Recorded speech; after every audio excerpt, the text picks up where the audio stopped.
gulay. Araw po ng patubig ng aming talong at saka ng aming kalamansi. Tara, tingnan po natin ang aking abay at saka ang aking pamangkin na nagpapatubig po ng aming mga halaman. Po yung aming halaman. Tuyong-tuyo na.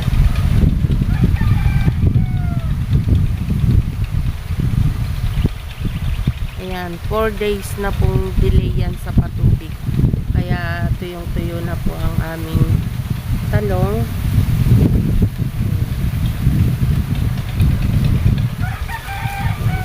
Yan po yung aming talong. Marami pong bulaklak, marami pong bunga. Kaya lang po na medyo na ano po yung paglaki ng aming talong. Gawa nga po ng na-delay po yung aming patubig. Ayan.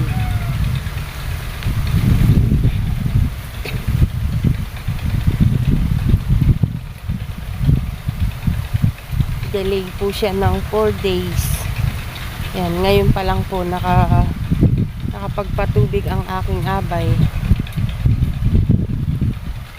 Gawa nga pong nahirapan po siyang maghanap ng piyesa ng aming makinang pampatubig. Ayan po.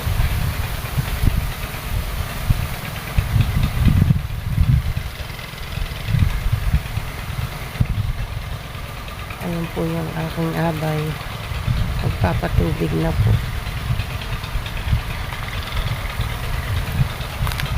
Hanggat nagpapatubig po siya po ay nagtatabas-tabas ng damo. Ayan na po ang patubig niya. Mabagal po ang daloy ng tubig. Gawa nga po dahil po yan ay tuyong-tuyo. Kaya po mabagal po ang agos ng tubig. Tuyong-tuyo po yung lupa kaya sinisip-sip niya po yung tubig. Ayan, kaya mabagal po.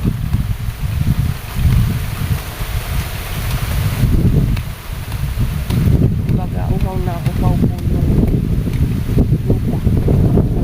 Kaya mabagal po ang dating. Ayan po yung talong. Kung hindi po na-delay sa patubig yan, malaki na po sana yung talong na yan. Na-delay po kasi sa tubig. Mahirap po pagka nasisira yung aming makina.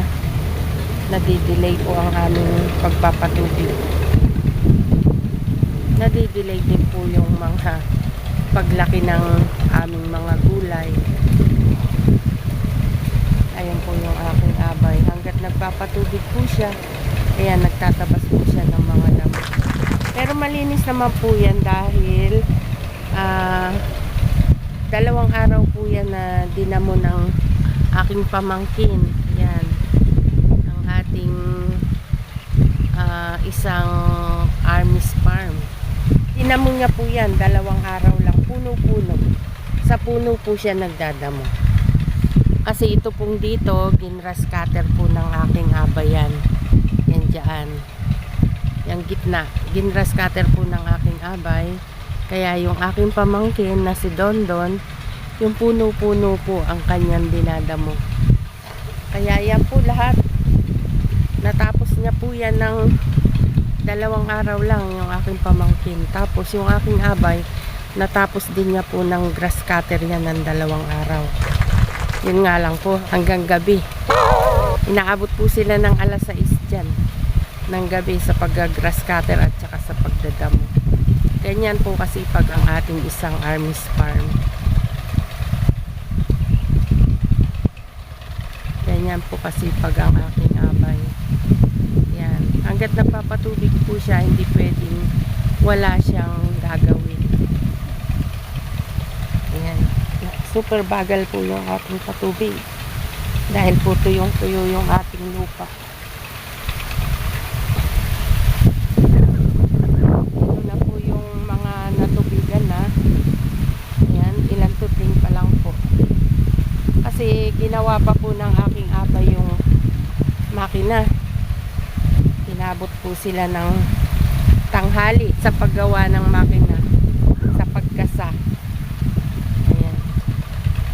Ayan na po yung mga natubigan. Ayan. Masigla na po yung aming mga halaman dahil po sila ay natubigan na. Yung mga natubigan na ay ayan, buhay na buhay po siya.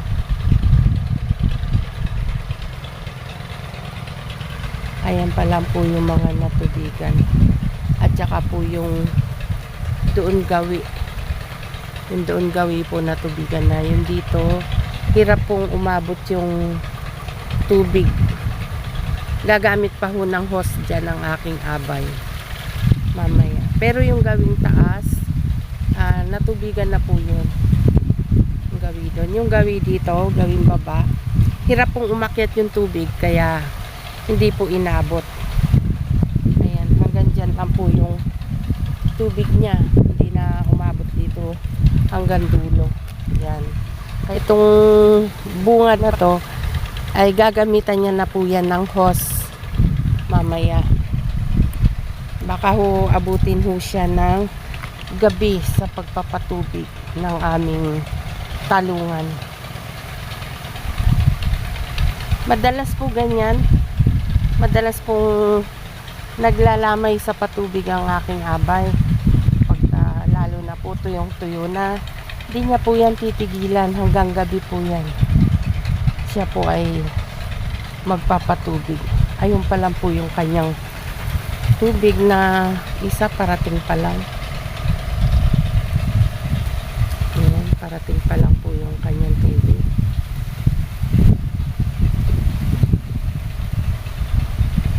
Kaya mahirap po pag nasisira yung aming makinang patubig. Nadidelay po yung aming mga halaman sa tubig. Buti na lang po yung aking abay ay mekaniko, marunong po siyang gumawa. Problema nga lang po, pagka wala pong piyesang mabili, yun, hindi niya po talaga magagawa yung aming makina. Kaya ilang araw po yung nag-iikot, naghahanap ng piyesa. Tapos in-order ho yung piyesa ng makina. Tapos ayun po, ginawa ho nila kanina. Nahirapan ho silang maghanap. Wala hong mabiling piyesa, kaya in-order pa lang. In-order ho ng aking abay. Tapos ayun, ginawa pa lang po nila kanina. Ganyan po pagka nasira ang aming makinang patubig. Maganda pong tingnan pagka malinis ang halaman. Yan po yung aming halaman, kung po na-delay sa patubig. Ayan, yung iba medyo parang malungkot, ganun. Medyo anta. Tapos yung paglaki po ng talong, yung bunga ng talong, medyo nadidelay pagka ho na-delay ho sa tubig. Nadidelay din po yung kanilang paglaki. Tapos pumapangit po yung bunga. Parang nagba-brownish po siya. Maliit pa lang, parang nagba-brownish na ganun. Pag po na-delay po sa patubig. Namumunggok din po ang kanyang mga bunga pagka delay sa patubig. Wala pong kintab yung talong. Pero pag natubigan na po yan, ayan, sisigla na po ulit yan, kikintab na yung bunga at hahaba na rin po yung bunga niya.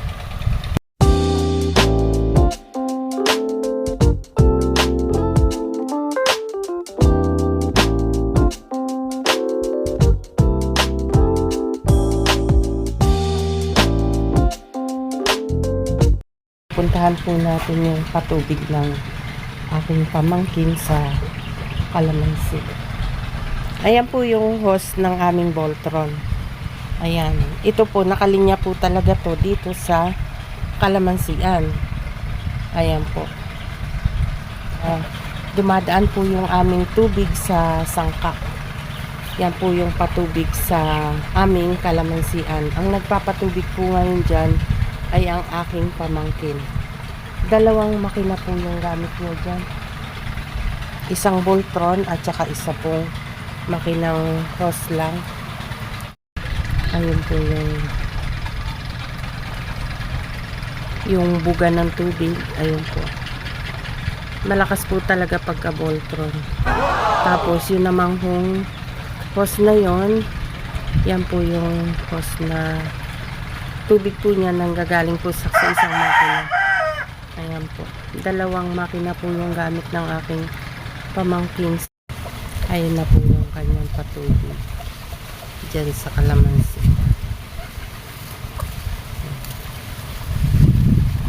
Patapos na po siya. Pagka may Voltron, hanggang ano lang po talaga, hindi ho siya inaabot ng maghapon sa pagpapatubig. Malakas po kasi yung Voltron. Ayan po, natubigan na po lahat ng aming kalamansian. Sabay ho silang nagpatubig ng aking abay. Sabay ho ng patubig ng aming kalamansi at saka ang aming mga gulay. Ito pong aming kalamansi, hindi po na-delay to. Sakto lang po. Talaga ngayon po ang araw ng kanyang patubig. Ang na-delay lang po yung aming talungan. Yun po yung nasira ang makina. Yan po. Malapit na pong matapos sa pagpapatubig ang aking pamangkin. Meron na naman pong pitasin sa ating mga kalamansi. Kaya siguro 3 days na lang po siguro tayo ay magpapapitas na naman ulit ng kalamansi. Kaya hindi rin po pwedeng hindi patubigan ng ating kalamansi kasi malalaglag po yung maliliit na bunga. Ayan po. At saka maaano po yung paglaki ng kalamansi. Ito po kasi yan, pagka madalas ang tubig, mabilis pong lumaki yung ganyan size. Ayan po siya. Kailangan po talaga nito po patubig, yung ganyang size na puro patubig. Hindi na po kami nag-i-spray. Puro lang ho kami patubig na. Ayan. Pero meron pa rin po siyang gamunggo. Ayan po. Yan po yung gamunggo. Ayan. Yan po yung gamunggo.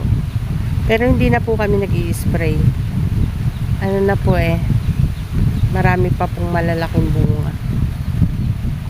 Pag ho marami ng bulaklak ulit, dun ho kami ulit mag-i-spray ng pang-aboy insekto. Sa ngayon, mag-uubos po kami ng bunga na malalaki. Pag naubos na, dun po lilitaw yung mga bulaklak ulit. Pagka ho, paubos na ho yung bunga ng aming kalamansi.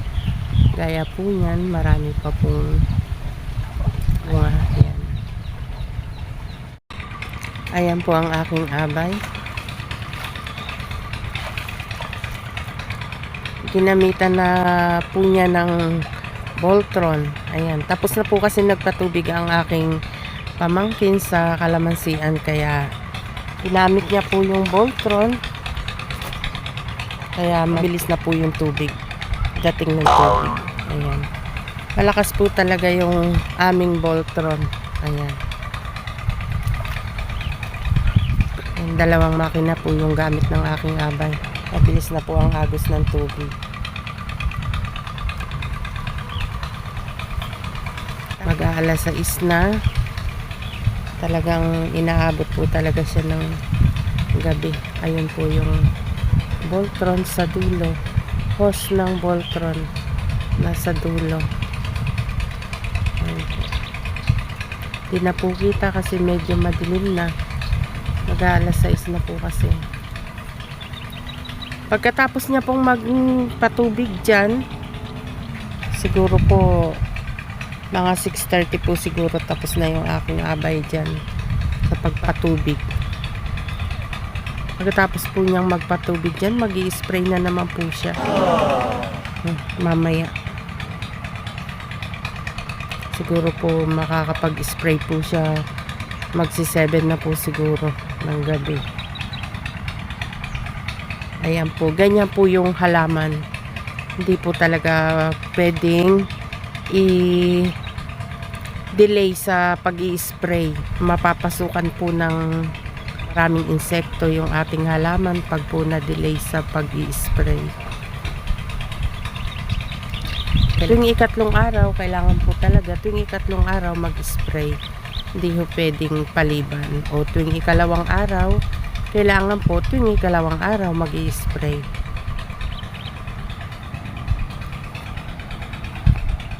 Ayan na po yung kanyang patubig. Ayan po. Ayan, mabilis na po ang dating ng tubig. Dahil po ginamitan na po niya ng Voltron.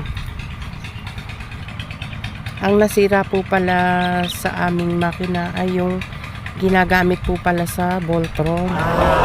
Yun po pala yung nasira.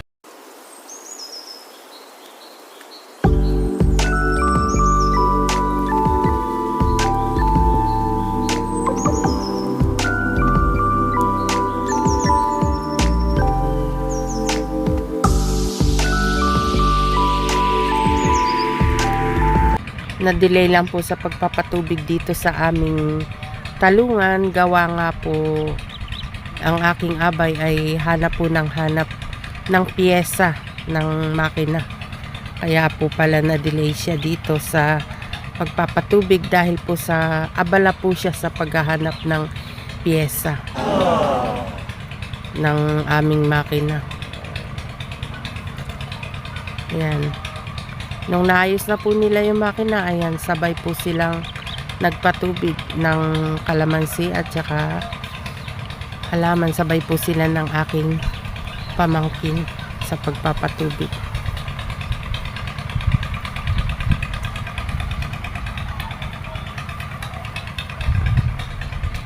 Ayan po.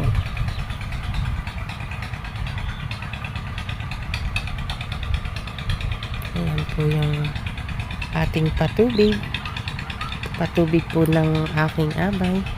Ayan, malakas na po ang agos.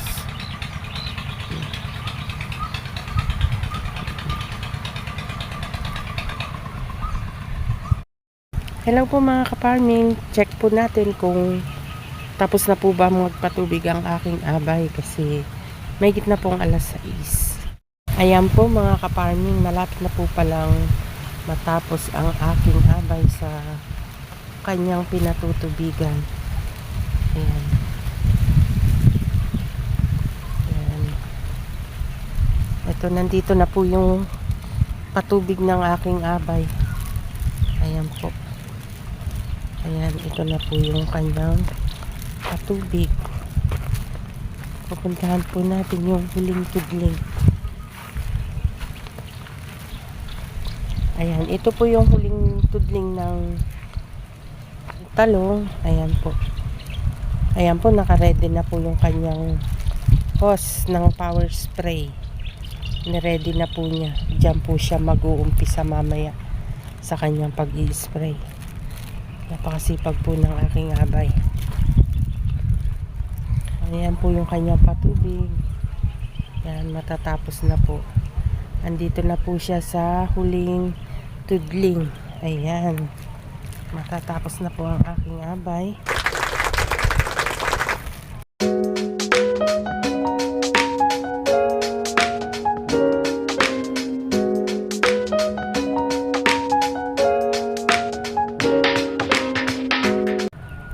Thank you for watching.